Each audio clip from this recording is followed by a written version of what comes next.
ఈ రోజుల్లో దర్శకుడిగా ఒక సినిమాతో ప్రూవ్ చేసుకుంటే చాలు. మొదటి సినిమా హిట్ అయింది అంటే కనీసం 3-4 సంవత్సరాల నుంచి అడ్వాన్సులు కూడా వచ్చేస్తాయి. దర్శకుడు ప్రశాంత్ వర్మకి అదే జరిగింది.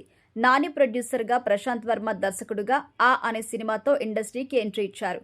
ఆ సినిమా అర్థం కాలేదు, కానీ కొంతమంది మాత్రం ప్రశాంత్ ప్రయత్నాన్ని విపరీతంగా ఆ రోజుల్లోనే పొగిడేశారు.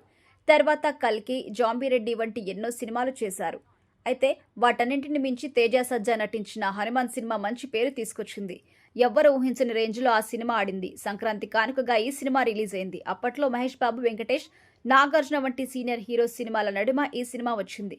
సరిగ్గా థియేటర్స్ కూడా దొరకలేదు. కానీ ఈ సినిమా అన్ని సినిమాల కంటే కూడా మంచి సక్సెస్ సాధించి అద్భుతమైన కలెక్షన్స్ వసూలు చేసింది. కేవలం మౌత్ టాకుతో అప్పట్లో థియేటర్స్ కూడా పెరిగాయి. హనుమాన్ సినిమా హిట్ అయిన తర్వాత చాలా ప్రొడక్షన్ హౌసెస్ ప్రశాంత్ వర్మకి దర్శకుడుగా అడ్వాన్సులు కూడా ఇచ్చాయి.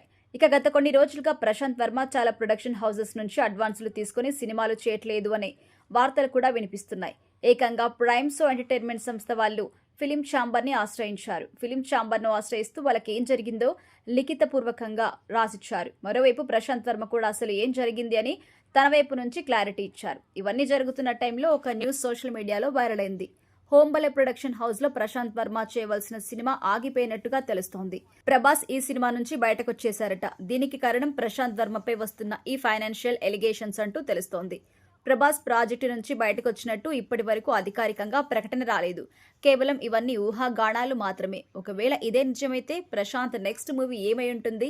ప్రభాస్ ఇంకో దర్శకుడికి ఛాన్స్ ఇచ్చే అవకాశం ఉందా అని పలు రకాల సందేహాలు వ్యక్తమవుతున్నాయి. వీటన్నింటికీ కూడా మేకర్స్ అయితే క్లారిటీ ఇవ్వాల్సిన అవసరం అయితే చాలా ఉంది.